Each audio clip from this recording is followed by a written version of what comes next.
Everyone? We got a very big guest today. We got two-time national prep champion Jude Correa. Jude, how are you doing, dude? I'm doing good. How are you? I'm doing well, man. It's awesome to have you on the show. Excited to talk to you, hear your whole wrestling story. Yes, So, sir. when did is it a long wrestling story? Like, when did you first step on the mat? How old were you? About like 8, like 7, around there. Like second grade, I think. Gotcha. And was this something you enjoyed to do, like, as a kid, workouts, getting sweaty, all that? Yeah, I mean, I didn't really I think I got serious like a year after I started. I got invited to Doughboy, and it just kind of built on from there. It was really fun though. I'd always stay after until like 11 p.m. I'd actually have to close the club. Wow, really? To kick you out? Yeah. Yeah, Nice. no.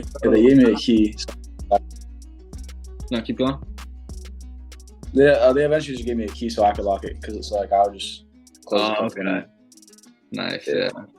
That's cool, though. And you said you went to Doughboy after your first year? Yeah. So I started off at Tingsboro Youth Program, Nice. and Doughboy was like, it was invite only at the time, so I got invited to go there. So it was fun, and I got to go there, and I started in the youth room.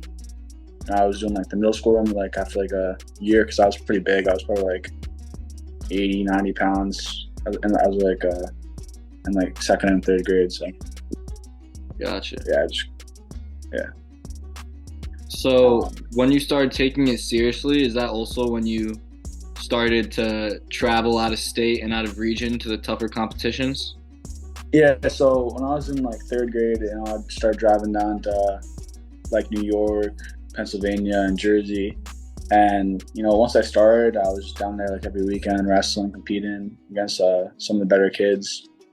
And then it kind of just built on from there. I was beating them and just kept wrestling them. So it was, and I'd be like down there every single weekend wrestling them all. It was pretty fun.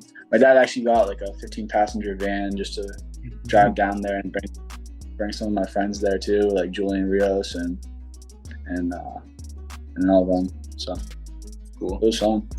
And did you at that time, did you know, like this kid from New England, beating these Pennsylvania, Jersey kids, that's, like almost not unheard of, but it's like a rare sight. Like, did you know that at that age? Yeah. I mean, I didn't really think it was a big deal because, like these kids are probably I was probably in like third grade and I was trying to go like third or fourth grade when I started to go down there like every weekend. And, for me, it was just wrestling another kid. It wasn't really like it was a big deal or anything. So I feel like that kind of helped me, because I feel like a lot of kids in New England, they get like kind of antsy when they go out and they wrestle kids from Jersey or Pennsylvania when they're really like on the same level. Yeah, and then there's already that like mental hoop that they got to go through, during the match of overcoming it. Like 85% mental. So if you're scared of your opponent before you even go out there, you're not going to win the match. Yeah. So I imagine you probably did some camps and stuff too when you were in youth. Oh yeah, I'd always go to the Rhode Island College camp down at with Jay Jones. That camp was so fun. Like Coach Sugarmeyer, Brennan Gothie. It was a really good camp. They had Gothie had the thing that was like midget mafia. So I did that for a few years, probably like 5 or 6. That was really fun. Yeah, I went to Assassin's camp like after my freshman year, last year. And that was fun. Where's that camp? That's in. It's at like a college in New Hampshire. Like Bono and John Reeder go there, and I think someone slapped my ear, and I got like ruptured my eardrum, like when I was there. So it was pretty fun. That's dope. Have you I mean, you're only about to be like a junior, right? But yeah, I'm going to my. So has anyone talked to you about trying to be a counselor at a camp and stuff yet? Out.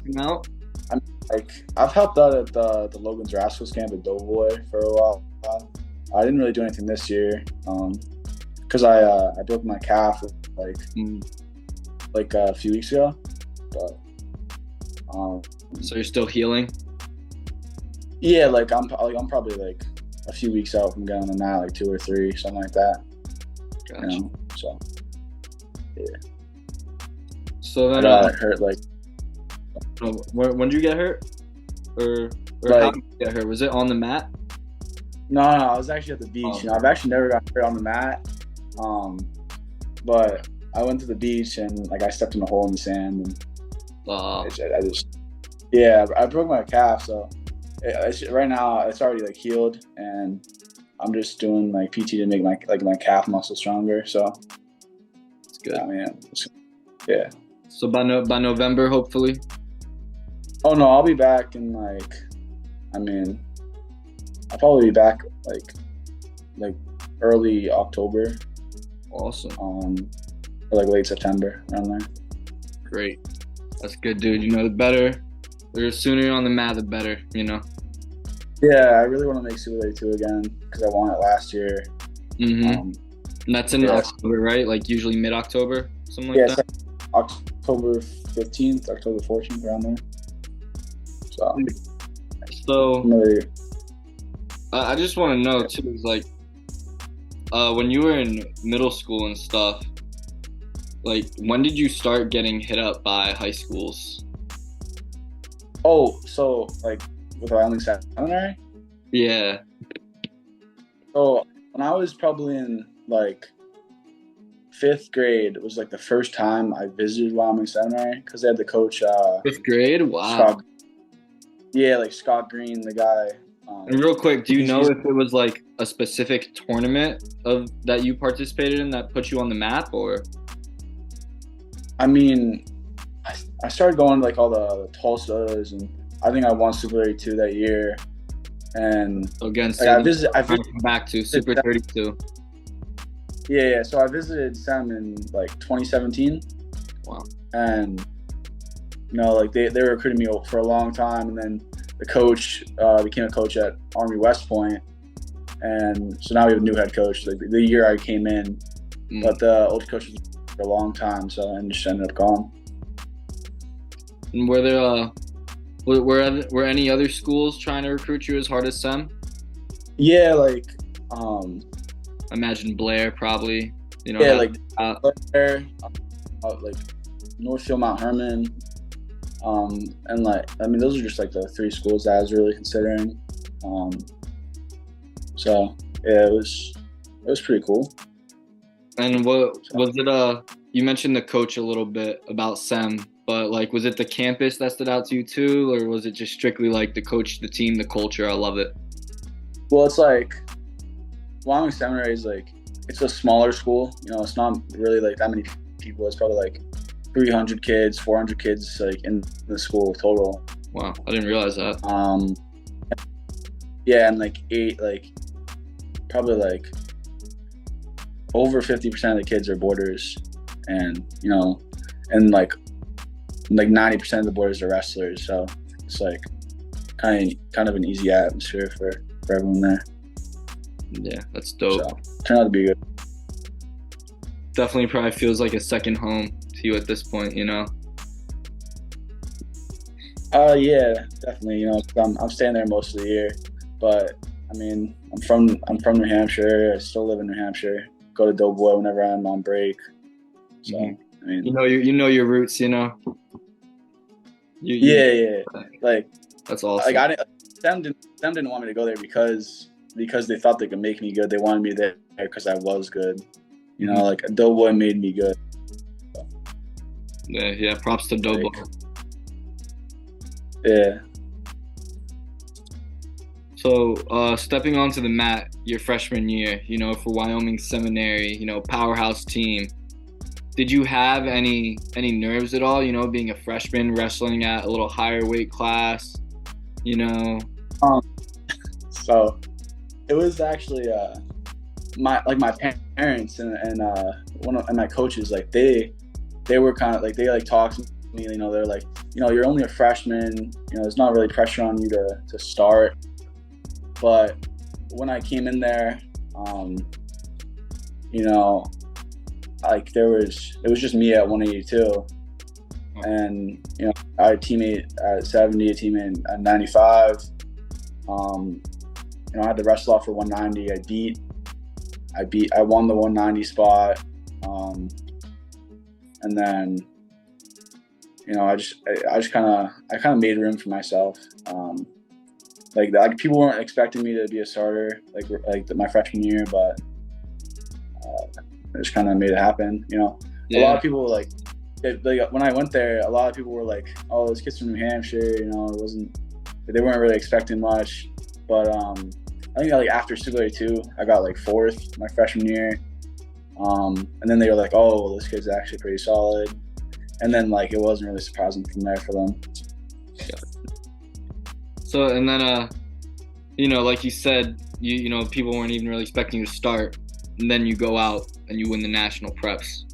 Yeah, so at the Ironman tournament, I actually wrestled the kid, Jack Waymire, and he was ranked number 1 in the country when I beat him. And he was the number 1 guy in the prep rankings and all that stuff from Malvern. And when I beat him there, I thought it was kind of like a shoo-in that I was gonna go out there and beat him. And then this year I thought then after I won, I was just I won my freshman year. It's gonna be easier from there on to just keep winning. And after that year, what is during the off season? Is there something you always do, kind of like a tradition your off season, like a camp you go to, or I don't know, just something you do that you feel helps your game? Oh, my wrestling camp in the off season is just being home. My dad's a drill sergeant. I'm up at 4:30 every day, working out 3 or 4 hours a day. Wow. It gets pretty insane. And then privates, a private lesson right after I lift in the morning, then before practice, then a lifting class, then the actual practice.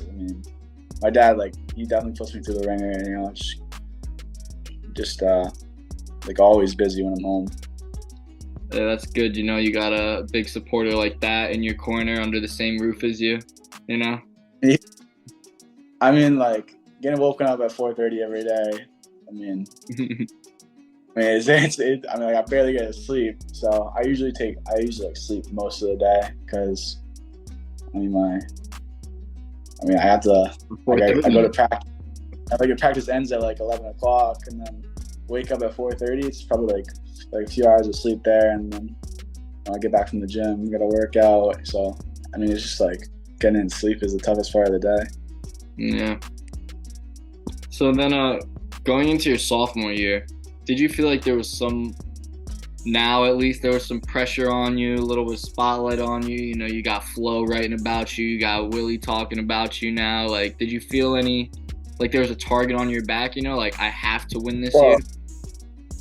Not really. I still wasn't I'm still not really where I want to be. I really want to be ranked number 1. I haven't lost in over a year, but I really just want to get that number 1 ranking on Flow and on everything. I think I was ranked number 1 on Mad Scouts, but I just want to get that number 1 Flow ranking too. Sweep the number 1. Yeah, because and it was actually really funny that you're saying that, because the start of my sophomore year, I went to Super 32 and they had me seated 4th, and I wrestled the guy who had seated 1st in the semifinals. And he was ranked number 1 in the country on every ranking. Really solid kid. The guy Boone Lawrence from Western PA. And then I go out there and I was beating him 7-0. And then I was riding legs. He forward rolled and I just smashed my head, got a concussion. And then I was still gonna wrestle in the finals, and then I got a forfeit. So I just had one tournament. I was gonna go out there anyway. Yeah, I got a concussion and then I got forfeit during the finals. So I was it made Yeah. it easier for me. Definitely. Yeah, Yeah. you didn't have to wrestle the concussion, you know?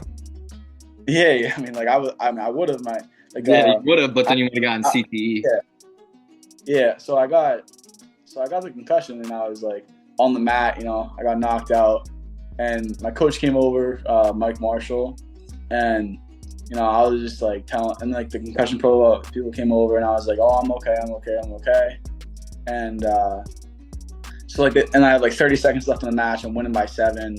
I'm like, I'm ready to wrestle. So they let me wrestle for like the 30 seconds there, and I get reversed, but I still won like 7-2. And then after they took me back to the tent, get concussion checked. And then my dad's on the phone with Coach Marshall, and my dad's just like, and Mike's just like, hey, he got hit pretty hard. Do you want him to keep wrestling? My dad was like, Coach, just do whatever you want with him. Like if you think he can wrestle, have him go out there.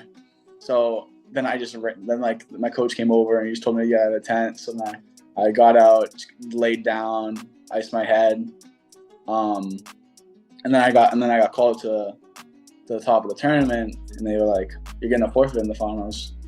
I was pretty upset, because it was a kid. He was like the last person I lost to, but like being Super League 2 champ, I feel like it was better than not being Super League 2. Like going out there with wrestling like concussions. I'd rather get forfeited to win the finals by a kid who beat me before than wrestle with a concussion and like potentially not for yourself. Yeah.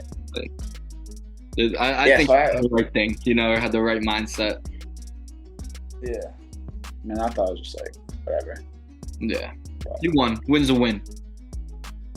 Yeah. Like, I would have liked to wrestle, but with the concussion, it would have made it pretty hard.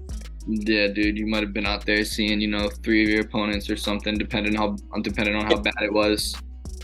Oh yeah, like after I got off the mat of that semifinals match, I was like, my head was throbbing and everything. Oh, so it was bad. Yeah, it was bad. Like I was like after the tournament, I was like in a dark room like a month, doing really nothing. Yeah, like this season like has honestly been kind of crazy for me. Oh wait, hello. Yep. Oh, yeah. So this season's actually been kind of crazy for me. So I got a concussion at Super 2. Then comes time for prep season. No, it comes time for like Ironman. Like the actual start of the season, and I get RSV the week like a few days before Ironman, and so I have to sit out Ironman. And I go to Beast of the East, and I win there to the kid who got second at Ironman. The kid Cameron McDaniel, he made the world team for U20, like the U20 97 kilos. It's like 213, I think, and I beat him at Beast of the East. So, I mean, it was a tough match too. Like the kid was great. So like that was a pretty solid win. And then I went to, and like after I won the match, I was like, there was like the seats, and you have to like sit where like 1st through 6th, like the people who place, and they call you up before you go up on the podium. And I remember I was sitting there next to the kid who I wrestled in the finals, and I just like coughed in my hand, and there's just like a whole stream of blood. And I'm like, oh, this is stupid. Yeah. And then I go to Powerade. I dominated that tournament. I don't think I gave a point. And then perhaps I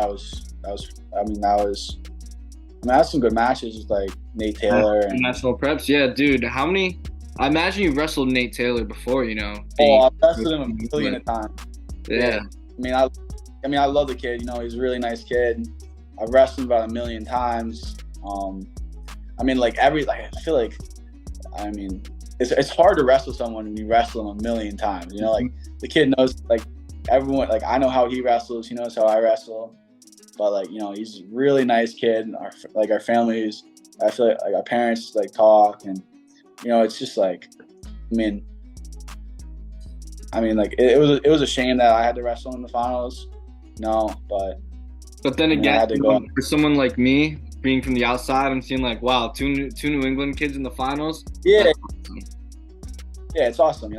It's awesome to see, but I kind of wish that it could have been like could have been different. Like I'd rather have two kids from New England being champs, two kids in the finals. But I know what you mean, dude. If only, well, you guys gotta not be the same weight, Yeah. Gotta correlate that. Yeah. So,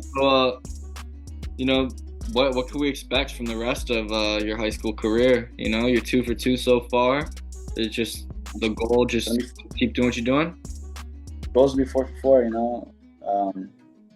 I mean, it's more likely it's more likely to be a 4-time than like not a 4-time at this point. Mm-hmm. I feel like winning freshman sophomore year are easier than winning your. I mean, it's harder than winning in your last two, but yeah. So just like keeping the foot on the gas, keep going. Just gotta keep winning. Mhm. And then now let's switch over to talk about this new process that has opened up to you over the summer, recruiting, correct? Yeah. Mhm. So that was June 15th, right? Yeah. It was. How was that day, man? Was your phone just blowing up constantly? Like midnight, I was getting a few calls, 2 texts. At midnight? Yeah. It was. Wow. I mean, I remember it was actually pretty funny for me because I got a text from Arizona State at midnight. I was like, Coach, it's 9 o'clock where you at. You're a little bit fast because of a 3-hour time difference. I mean, yeah, but like that first day I was really busy. Just like getting a bunch of calls and stuff. I think I got like 30 calls in like the first day, or maybe more. And it was really cool talking to like the coaches who I feel like I've already met, but like I didn't talk about like going to their school or anything like that. So I mean, like talking to Kale on the first day, talking to Kevin Jackson, Sean Bornett, like a lot of the schools I really am considering, like Zach Ray, like Mike Poeta. Dude, Mike Poeta was so funny. Like I got a text at either the night of like at midnight or like early in the morning. He was like, "Hey Jude, it's Mike Poeta from Illinois. If you don't come to Illinois, I'm from Wyoming Sem for medical bills," because he actually came to Wyoming Seminary, and I wrestled him, and we were in like a live go. And before the go, my coach was like, "Hey Jude, watch his shoulder, because I'm pretty mean with the power half." And then I take him down, and I throw to loose, and I power half him, and then I hear it pop. Oh man! I located his shoulder, and like. My girlfriend's dad, he's a physical therapist, and he actually gave him like a trick to put a water bottle underneath and push down. But it was pretty funny, that text was saying, if you don't go to my school, I'll sue your school. Hey, now you gotta go to Illinois, man. Might as well commit now. I mean, I like to keep my options open for a bit. Never really know where the. Of course, yeah. Just know if you don't, you'll get sued. Or I guess Wyoming Sem will, not you. So yeah, do what you want. Yeah, it's whatever. I won't be at Sem. Yeah, you'll be good. But I mean, it's definitely a possibility for me to go there. It's a really good school. Yeah, and then they actually came like on a home visit to my house, and he came in with 2 slings on both of his arms. Nice. I thought it was pretty funny. And they actually came with a birthday cake for my mom because it was their birthday on the 1st. So, but they came on the 2nd. My parents couldn't because my parents couldn't because they had work on the 1st. So which conversation stood out the most? Not necessarily one that you feel like the coach did the best job of selling their school to you, but just the conversation where in 10 years you'll remember what the coach and your conversation was with them. Oh, I mean, of course, I already talked about this on the interview with Flo, dude. Like Coach Enoch from Stanford, and I'll never forget that Oh yeah, I think conversation. I did read that. Yeah, he FaceTimed me on like early in the morning, and he was like in a robe by a pool. I mean, I thought it was absolutely hilarious. Like, he's a really good guy. I met him at a camp down in Rhode Island, and I mean, it was just like I thought, like, he's a really funny guy. He's super hilarious. I'm still texting him. He's at the Burj Khalifa right now in Dubai. Wow. And he's a really nice guy. I'll always remember that conversation. That's cool. So, yeah. And there are also new rules, I believe, where you could visit more than 5 schools, right? Yeah. I mean, I feel like that's not really for me. I wanna like. I mean, I don't wanna put any school out. Like, I'm open to like any possibility, but I really don't want to take too many visits because, like, after, like, I've heard it from like a lot of people on my team. Like, after you visit a school, you think you're gonna want to go there. I bet. I mean, so I don't want to take too many because I feel like it would kind of like cloud my judgment a little bit. So I kind of want to keep it limited to like the schools that like I've really been thinking about going to for a long time. Mm-hmm. And what schools are you most excited to visit? I mean, Still too early to think about. I mean, too early to like actually know, but going and seeing Penn some State, those schools. Yeah, I mean, of course, Michigan too. I mean, going there, seeing a football game would be for real fun. So, I mean, dude, if the team wins when you're there, that's good. And if they lose, you're not going there. I mean, this is a football game. It's not like it's a duel. Hey, man, I believe in what is it, karma or luck, whichever that is. Oh yeah. But what is it you are looking for in a college program? Is it mainly coach you focus on? Yeah, I mean, it's just like how the coaches are. Like are they going to be like a mentor in my life? Like Mike Marshall, he's been there for me for like my whole life. I feel like he'd pick me up like every Sunday to go run with him and stuff. Like, it's kind of like a second father for me. And then at school, like, I have my coach DeMoney. I love that guy. And like whenever I'm at like a tournament with him, I'm always like play wrestling him. Just like always collar tying, fake shooting, stuff like that. So I feel like the coach like they kind of gotta be like a mentor for me. Like not just in wrestling and stuff, like outside of wrestling, in life, really. Yeah, you got to be able to go to them with anything, Yeah. I mean, I don't want a coach who's just gonna be like, oh, we only want you for wrestling, not even just as a person, like. Yeah. I know exactly what you mean. Mm-hmm. And then last couple things is, like I saw you said in that interview with Flo, you're looking at heavyweight for college, right? I mean, it's definitely a possibility. So what do you think you'd be next year? Just 190? Yeah. Definitely. I'm pretty big right now. I mean, I will say that. I'm walking around like 230, so it's gonna be cut to 215. Yeah. Yeah. Well, I think I think you and your athleticism and your speed, you definitely tear it up at the heavyweight scene. I mean, not also that. Like, I was talking to Zach Gray, and he's like, usually a really good heavyweight in college either has like a low single or like really good on top with like legs and stuff. But like I'm really good at both, so he was like stylistically, like you're gonna kill these kids. Yeah. Like he was actually like the most excited about me being a heavyweight. I feel like Zach Gray. He was super happy. He was like, "Oh my God, you're gonna be a heavyweight!" I thought it was. That's awesome. And then just lastly, what's your message to the younger kids in New England who see you going out, making a name for yourself, and they want to do that for themselves eventually? I mean, like, at the end of the day, everyone, like, doesn't matter if you're here, if you're, oh, hold up. Oh, sorry. I mean, like, at the end of the day, it's like, it doesn't matter if you're here, if you're in New Jersey or Pennsylvania, like, you're still putting the same amount of work. So, I mean, like, just go out there with, like, a chip on your shoulder, be like, you know, I work just as hard as this guy. Like, I mean, like, the matches are definitely winnable. Like, 90% of every match is just showing up. So, you got to think about it like that. Like, if I think I'm going to win the match, you're probably going to win. Yep. Very true, man.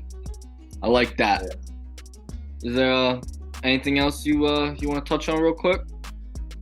Nah, not really. All right, Jude. That about does it, man. Thank you so much for appearing on the podcast, dude. It was awesome talking to you. All right, thank you. Nice talking to you too.